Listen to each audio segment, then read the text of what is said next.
Breaking: Zimbabwe on the brink of a civil war. Is ED poised to move on Chiwenga? Tsanambira mashoko okuda pana Prince aiwa panguva ine atiri kuona kuti maloyalist vanhu vari surround mutungamiri wenyika aiwa vari kufambisa nhau pamwechete maletters ekufaya VP Chiwenga konzi aiwa Zimbabwe panapa yava on a brink of a possible civil war. Panguva ine atiri kuona kuti attempts ekufaya VP Chiwenga they are now mounting. Don't forget to subscribe or like on the bell icon.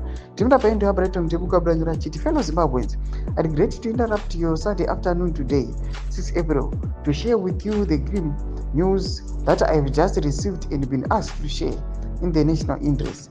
I will transmit that news as received. I must emphasize that it is the highest level of sensitivity and concern in terms of the security situation in Zimbabwe.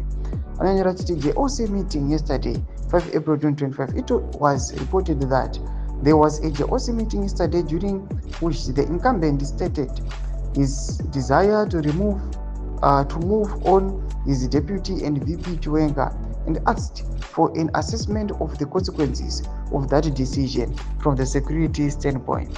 The Director General of the CIO, Fulton Mangwaya, is reported to have expressed serious concerns about such a move and asked why such a move was being contemplated. The new commander of the ZDF Matatu is reported to have warned the incumbent that if such a move was carried out, the country plunged into chaos and implode, with the army barracks immediately becoming a no-go area for him.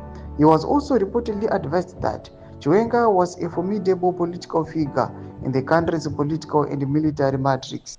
From his position akin to what has taken place recently, domashoko anobuda panapa zvinzi aiwa attempts ekufaya VP Chiwenga panguva inoi aiwa they are underway. Tiona these guys vakaita their pre-cap farm meeting yanoona kuti aiwa yakanga ingoni maloyalist emutungamiri wenyika, all those who are supporting VP Chiwenga havana kumboinvitiwa, but panapa toona kuti vaosangana aiwa vanoona kuti the attempt ekufaya VP Chiwenga vanonyatsa kuona kunzi aiwa it is a dead end.